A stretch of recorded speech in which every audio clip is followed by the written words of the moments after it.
What's up? I had a request to go through the mix of the new Sam Casey single, I'm Fucking Sam. I did a production video for it a couple weeks ago. You can check that out. I'll throw a link somewhere around here and in the description below. Check that out while you're down there. Subscribe to the channel. That would be awesome. So I thought for this video, what I would do is walk through the mix, kind of how I did it, how I approached it. I think that's kind of interesting. I like when people do that in their videos. So I'm going to try it in mine. If I missed something or you were wondering why I did something, hit me up in the comments, or you can hit me up on Instagram. I'll put my Instagrams like here-ish. Yeah, let's jump into it. I'm not going to play through the song because I did that a couple weeks ago. If you want to hear the song, you can stream it everywhere. You can look at the production breakdown. We would listen through the song there. So I thought I'd just jump straight into the mix. All right, so when I started mixing this song, I started with the drums because I almost always start with the drums if there's going to be drums that are important in the song. I just picked the chorus because that felt like where the drums were the biggest. Started listening to them. So let's do that, and then I'll talk you through what I did. So spent a little bit of time in production getting that to hit right, and felt great. Just need a little bit of help, a little bit of movement. So first thing that I'm doing is some drum strip. This is just to get that low end to hit. Felt like it was a little bit thin on the bottom, so I'm just doing, just a little bit. Just a little extra bump down there, and just a little bit of transient, and I mean like just a little bit of transient. And that's the first stage on the drums, and then that's going into listen mic, compressor, the standalone, because as I said before, for some reason to me the standalone one sounds different than the one that's built into the drum strip. I don't know why that is. If SSL wants to tell me why that sounds different, I would love to know. To me, it just sounds better in the standalone. I could be making that up. And then I've got the bus compressor. I like the bus compressor. Sounds like an SSL bus compressor to me.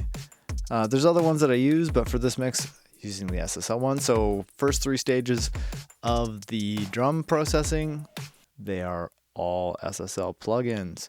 Then we get into Acoustica. So I'm just, with the plugins that we've got on there, those first three, the SSL plugins, all I'm looking for is movement and just groove and control. So I can mute them and put them back in, and you'll hear that the drum groove changes a little bit. It just bounces differently.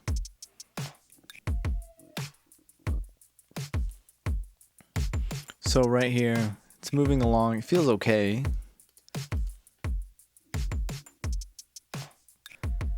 But everything comes kind of forward. It's bouncing a little better. So that's kind of where we want it to live. Just a little more head bob. And I'm trimming a bunch back a few meter just so that I'm not blowing up my gain staging later. Because stuff tends to get a little loud, especially when you go to the next plugin, gain station. So I'm adding quite a bit here. A little bit more bottom, a little bit of upper mids, or I guess kind of like mid-mids, 3K. So a little bit of bottom, a little bit of mid-mids, a little bit of mid-side going on here as well. Always a fan of doing a little bit of mid-side on drums, just to kind of like clear some space for the vocal. I think it helps make the song feel bigger. And then just a little bit of the super magical clipper. This plugin is incredible. So that's next. And then Cerise, which is a knee strip. I can't remember which one. I know someone told me on the Twitch stream a little while ago. And I'm just doing a little bit more bottom, a little bit of top, and a little bit of mids. Different place in mids. So these mids on gain station, this is pre-clipper, and this is mostly so that the things that I want to hit the clipper properly. This is more about exploding the clipper than it is about shaping the drum tone. The EQ here, very much about shaping the drum tone. And then this is just also adding a whole bunch of saturation. Then I have an LA2A. Why I have an LA2A, I do not remember. It doesn't really do anything. It's not moving, it's not adding any gain. A little bit of snap, a little bit of punch maybe, a little bit of like, I don't know, tone. I don't know why I did that. Maybe I put it there by mistake and it just stayed there. Anyway, that's what's on the drums. At that point, I would drop the bass in. In this section, in the chorus section, there's a couple basses that are happening. I start with the sub bass so I can make sure that the low end is working. You can see here all I did to that sub was some EQ. So I'm controlling some 150, notching some stuff, and getting it to speak. I'm sure this notch is drum related, so that something in the drums, probably the body of the snare, comes through. Not doing anything to the bottom, then just a little bit of saturation, because who doesn't love to saturate everything? I sure do. I like to use a bunch of different tools for saturation because I find every company has like a way that harmonics stack up. They have different tones, different feelings. Everybody has like a little bit different flavor. And I feel like using a lot of those gets me closer to what an analog desk would do.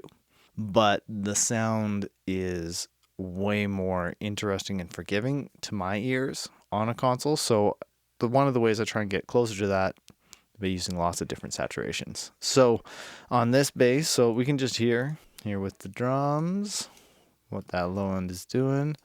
And I'll pop those plugins in so you can kind of hear that.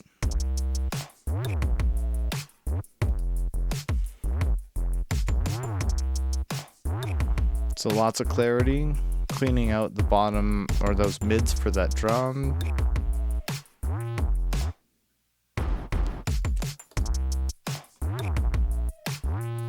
And then just firming up the low end.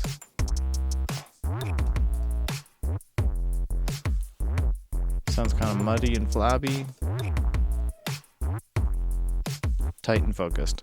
And that's it. And then I just printed that, which is how I got to this track here.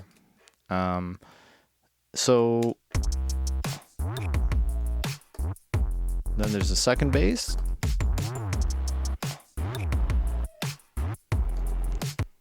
Growly, super aggressive. It's called aggro in the track. It's often named tracks after what they do. And on this track, same kind of thing. I'm just carving a little bit, pushing some low mids forward to fill out some space, and then just notching right around the same place to get those drums to be clear, and rolling off some top because it was a little buzzy up there. So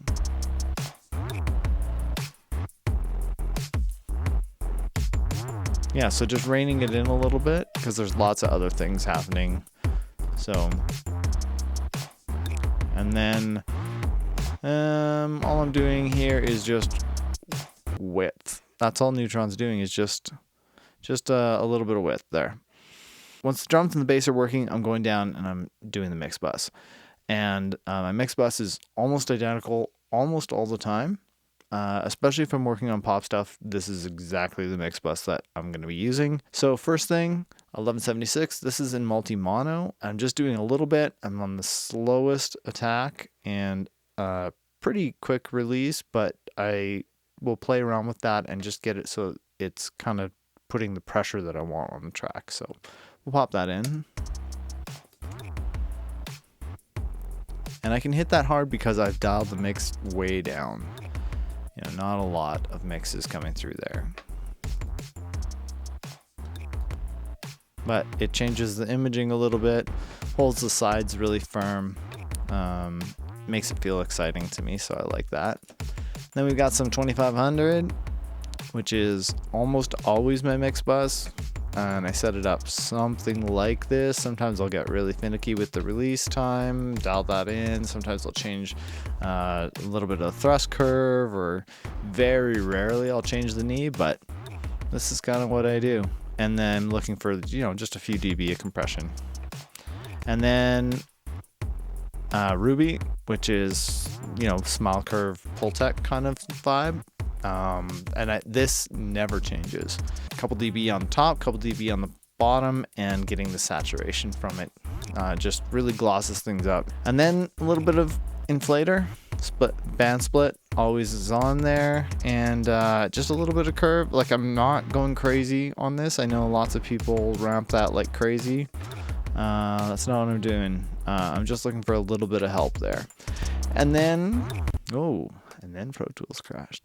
But on this, I'm just on this song, and this is still on my mix bus and God Particle. What this is doing in terms of multiband curve, I don't really like using multiband compression all that often. I will use it if I need to, but it's not my go-to. But having it at the end to mix into, invaluable tool. I think this plugin is really great. And then when I go to deliver the file for master, I pop the limiter off. No big deal. So I'll kill the mix bus. So lots of energy, lots of shape, lots of forwardness coming from there. That's it. That was my whole mix bus. So at this point, this is when I start bringing all the instruments in. And this is usually when I start at the top of the song. Now that that's all in, I know where my gain levels need to be. I know what I need to kind of be hitting. And I'll just keep an eye on them, usually just on the 2500 and my main mix bus compressor. I'll just keep an eye on that and make sure that I'm hitting about 2 dB. Okay, so yeah, at that point, I would jump to the beginning of the song and start listening to the guitar.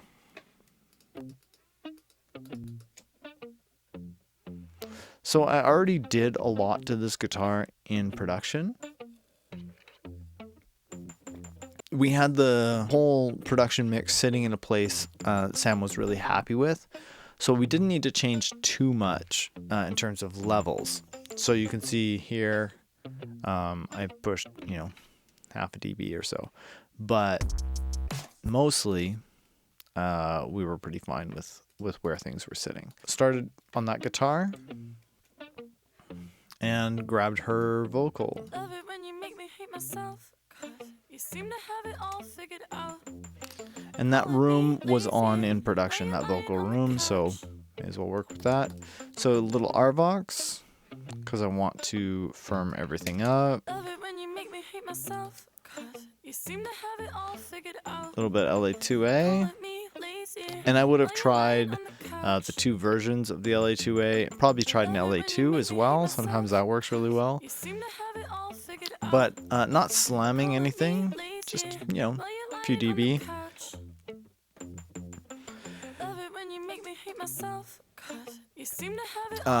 At this point I was using EV2 as my main channel strip. So you're going to see it a bunch in this track. I'm not using it right now, but it sounds incredible, and I love SSL strips, so I pretty much just bounce between whatever is the newest one.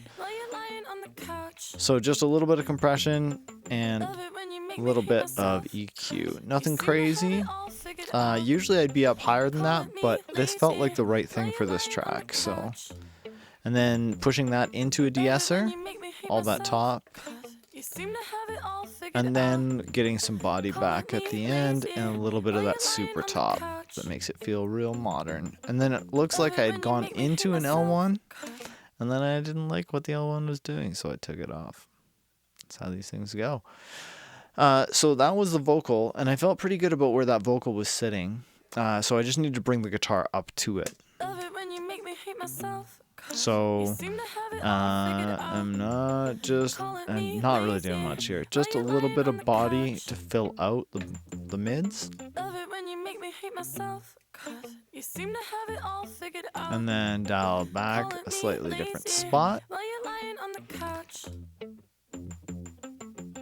And then this is in parallel, so it looks like I'm crushing that in all buttons mode, but I'm looking for energy. And then we've got some neutron, just doing a little bit of unmask, and that is tied to the vocal. Felt like it was eating up a little bit of space, and I could go in and chisel those out with, EQs and stuff, but I liked how the guitar sounded. So when I like how the guitar sounds, I don't want to go in and mess that up necessarily, but I need the clarity. So this is a great tool, just helps create a little bit of space, especially when the guitars get really dense. or the vocals get really dense later on. If there's harmonies and stuff, it really just saves time. So got that set up. And then I just started listening through the song, waiting for things to come in. So pre-vocal, same vocal chain, almost identical settings. And so it's almost identical settings on the vocal, on the lead vocal. There's now layers, so we can look at what I did to those layers. So there's same room, a little bit more room to kind of make it a little more ambient, push it further back in the mix on this pitched vocal. I'm just EQing a bunch of stuff here, trying to build as much mids as possible so that the song feels really full. I don't want it to seem scooped because it's supposed to kind of be punching you in the face a little bit. So, and then just a little bit of compression here, and then just shaving a little bit more top off. And then soothe, which is another thing that's just creating space. Just lots of space. So those just sit together really well now. And then we've got these side vocals. And on these side vocals I didn't do much. I just notched a frequency that was bugging me. They're not even compressed. I mean, I'm sure they were compressed earlier. Probably compressed when we tracked them. But not doing anything. Just notching a frequency there that was in the way. And I would be doing all of this while listening to the whole song. I wouldn't be soloing stuff like this. I'd be listening to the whole song and trying this. And so coming out of that,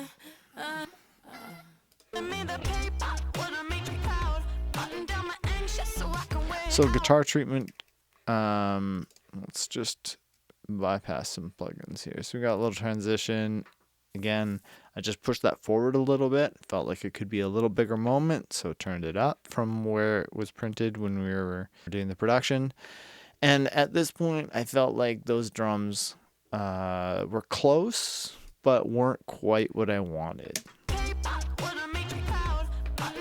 So I went back to them,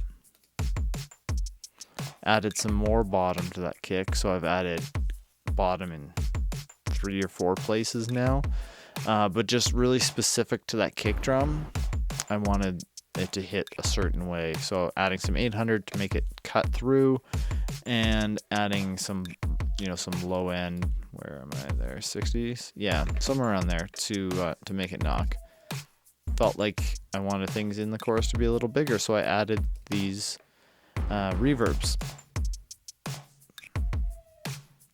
Subtle, you don't really notice it in the song. If I take it out here, you can definitely hear it. Yeah, it just makes it big. And then wanted that snare to match the kick's energy now. Yeah, so not compressing here. I don't think I was compressing here either. No. It's in bypass. Not compressing because I'm already compressing, slamming some stuff up here on the bus. So just making sure that these are hitting properly. So some nice crispy 3K, a little bit of top end, and a little bit of like somewhere around 1K is usually really nice on a snare to make it punch. And then just trying to add thud and chest to the snare drum there down low, and then feeling like I went a little far on the top and dialing back some 5K. That was probably later on because it's on a separate thing where I could know that I did it later. And then the only other thing I did to those drums from the production, aside from that reverb, because that wasn't there in production, was just carving out some space in this clap. And that was because I felt like some other things were getting in the way there. So just keeping that clap placed on its own, kind of, so that when it hits, it feels like it fills out some space. So that's it. So that felt like I was in the right space with the drums then. They're still working well with that bass. Everything's working great. And then these guitars. And so in the production video, I talked through how originally this guitar in the chorus was treated the same as the guitar in the verses. And I talked through why and how I changed that. When it got to mix, I felt like I hadn't taken it far enough. So what I wanted to do was make it bigger. Now, drums have a little verb. Let's put some verb on that guitar. Let's get those drums back in. So that's helping. And then I just needed to shape it a little bit, which I did here. You can see quite dramatically, 6 dB, 3 dB on the top there, reining in some of the top, just a little bit of the bottom, but yeah, just helping it out, helping it feel larger than life. And then there's this other guitar part that comes in. I talk a lot about this guitar part in the production video too, so you can go watch that. But really, by the time we got here, all I had to do was add a little bit of delay. That might have even been there in the production, I can't remember, but not a lot else going on there. A little bit of levels, just turning it up, make it cut through. After we made that guitar and those drums hit nicely, I wanted to make the vocal kind of sit. The vocals are already treated different in the chorus, but just pushing that a little further into mix land. So the production of the vocal had the distortion baked in, but I did leave this delay that I had on it. And this delay went on very early, right at the beginning of production. Little widened short slap delay, had a 16th note there, and just a little bit of verb. So that vocal's already got a lot of vibe. So I'm just trying to help it. So shaving a bunch of bottom and rumble. You can see there's a lot going on down there. And then just notching some frequencies that were bugging me. So 2K getting rid of, hitting some de-essing.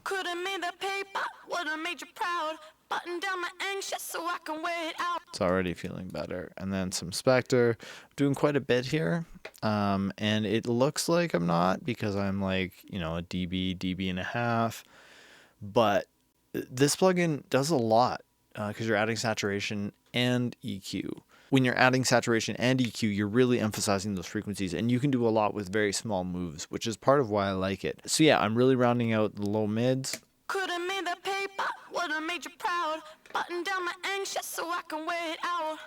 Just some aggression through the mids, some top end to make it bright, and some 5K to make it speak. And then when we got there, I wanted more control, so slapped 1176 on it. I'm slamming that.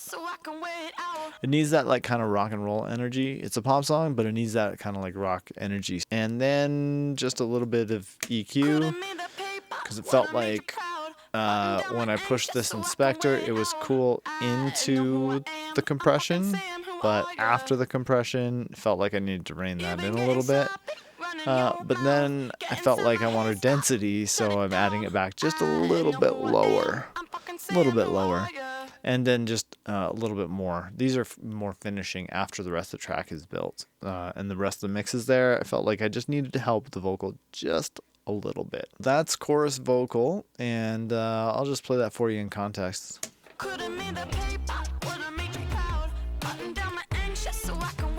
So without the plugins, really settles it in.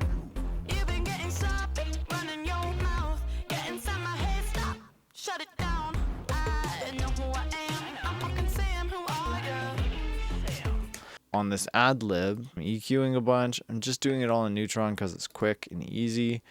Some compression. I'm fucking Sam. You know, just holding stuff together here.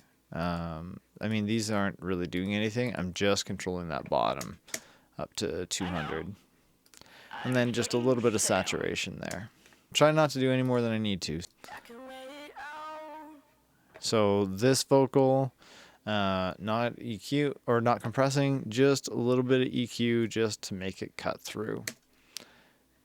And then that panning to make it feel extra special in the song, because it is extra special.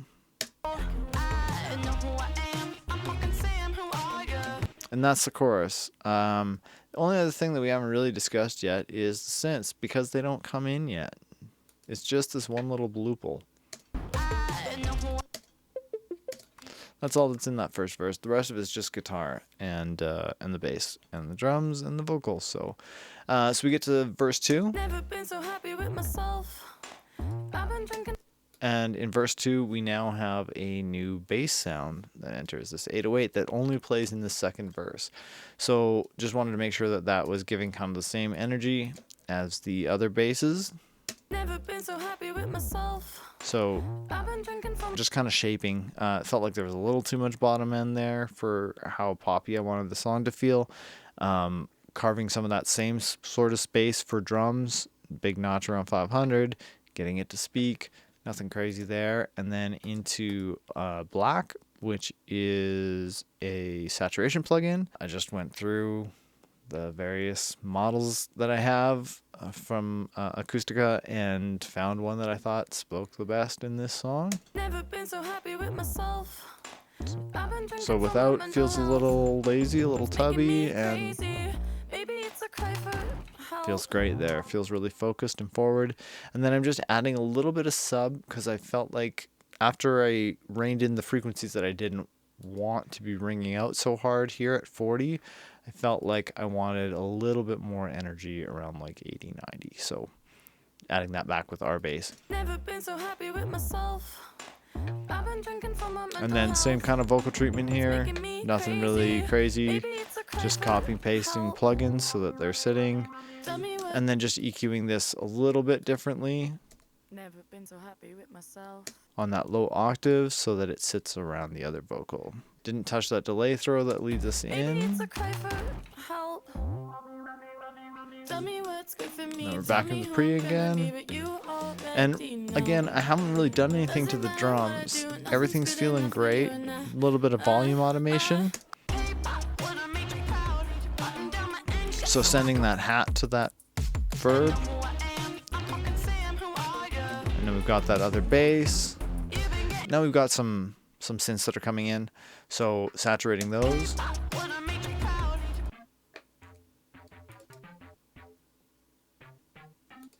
Again, that's really subtle, but it matters in the mix.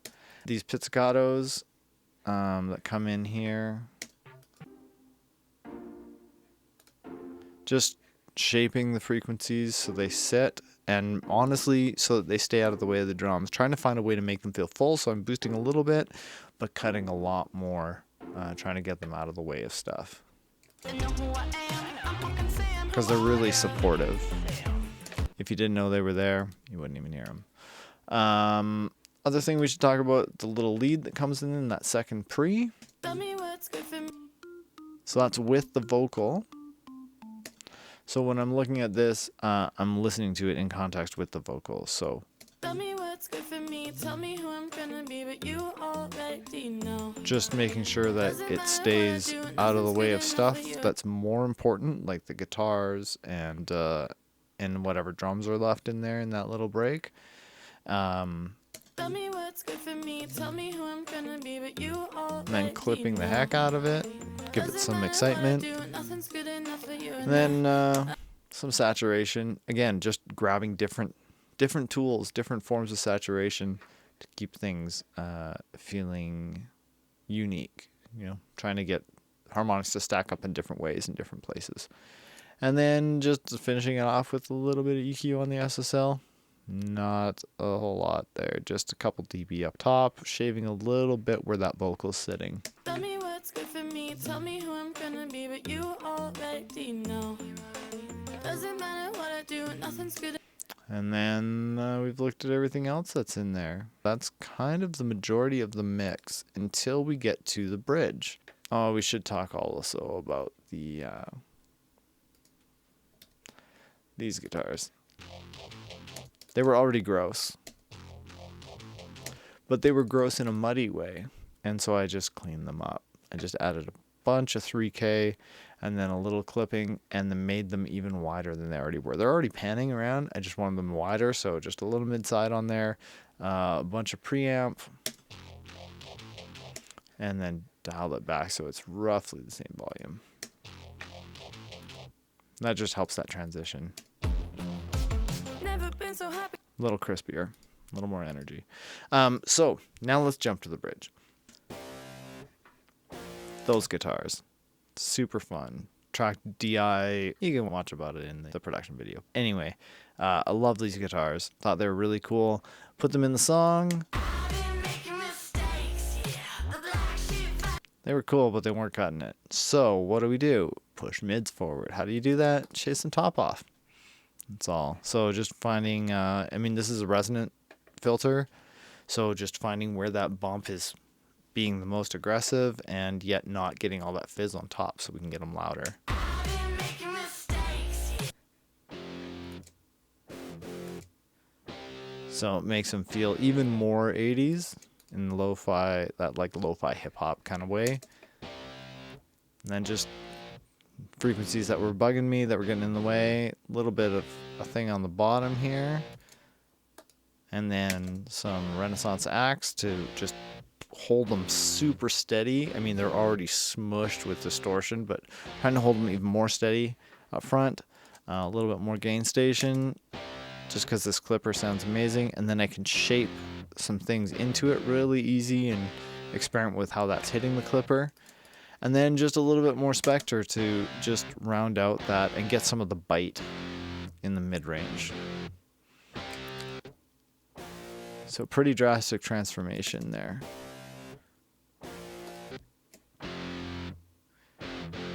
And in the track, huge difference. I've been making mistakes, yeah. The black sheep fighting her way, yeah. Always doing things that So they settle down and come forward, and now there's room for that vocal to kind of be aggressive and sparkly over top. So the bridge vocal is layers of stuff, and really the pre is the only other spot in the song that has layers of vocals, and that was a little more subtle. This is pretty aggressive, so de-essing and notching frequencies to try and get these all to sit together and have a little bit of their own space and stay out of the way of the drums, because those drums really need to punch in this section. I've been making mistakes, yeah. And then just EQ. A little bit of EQ here just to pull back some frequencies that were bugging me. It was building up a little bit too much around like that 1.5K, except for the one that I wanted to be I've been making mistakes, yeah. hyper aggressive. Once we had that, I've been making mistakes, yeah. The black some sheep soothe fighting her way, yeah. Always to just control all the grossness that's happening there from all that texture. I've been making mistakes, yeah. The black Using that 1176 to settle it all down. Some more de-essing now that it's in a group. I can de-ess it a little differently. I've been making mistakes, yeah. Just a little notch here where I wanted those guitars to cut through. I wanted the guitars to really be focused in that area, so just creating a little space for them. And then some burb. I've been making mistakes, yeah. The black sheep fighting her way, yeah. Always doing things that make them say. Okay, so once that bridge was done, and it settled into kind of the song there, I've been making mistakes, yeah. The black sheep fighting her way, yeah. Always doing things that make them say. Sam, what are you doing? Couldn't be the paper when it made you proud. Button down my that filter move is already built into the guitar, so I didn't need to do anything. I fucking Sam. Aboopa. Couldn't be the paper. And that's the same vocal treatment on that verse, just very dry. At the end, we get an extra guitar part. So I just did a little bit of automation and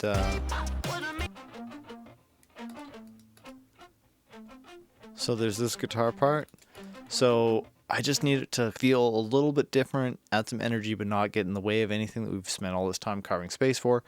So an LA3A just feels a little bit different than the types of compression that we've been using so far. You know, it's just a little different attack and release characteristics. It has a little different feeling. So doing that. And then just some EQ. Just trying to find spaces for it to live amongst the other guitars.